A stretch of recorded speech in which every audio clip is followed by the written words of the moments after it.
Okay, in this question, we're given the vector A, which is -1, comma, -2, comma, -3, and vector B, which is -10, comma, 2, comma, 1. We want to find the dot product of AB, and we also want to find the angle between A and B. So the dot product is fairly simple. It's going to be -1 times -10 plus -2 times 2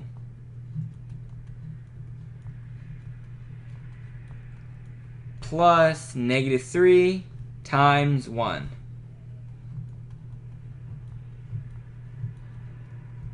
And so -1 times -10 would be 10. -2 times 2 would be -4. -3 times 1 would be -3. And so we would get 10 minus 7 is going to give us 3. And so this is a dot product of AB. Now we want to find the angle between AB.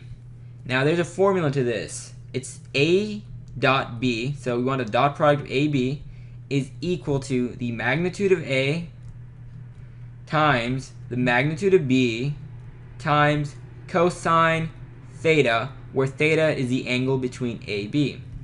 So we already know that the dot product of AB is 3. So we can say 3 is equal to the magnitude of A times the magnitude of B times cosine theta.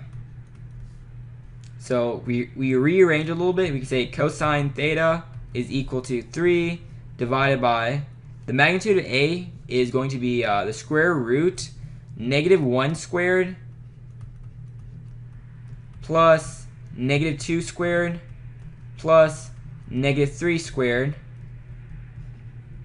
times the same thing for B.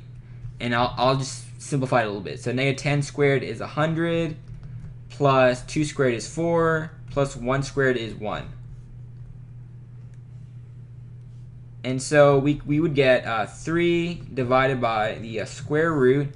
So 1 squared is 1 plus 4 plus 9. 9 plus 1 is 10. 10 plus 4 is 14. So we have the square root of 14 times the square root of 105. So we're almost there. We want to know the angle between AB. We have cosine theta is equal to this. So we can simply say the angle is equal to cosine inverse of 3 divided by square root of 14 times the square root of 15. And if we were to use a calculator, this would be approximately 85.5 degrees. My mistake about the 15, it should be the square root of 105, since we had the square root of 105, but the answer still remains that it's about 85.5 degrees.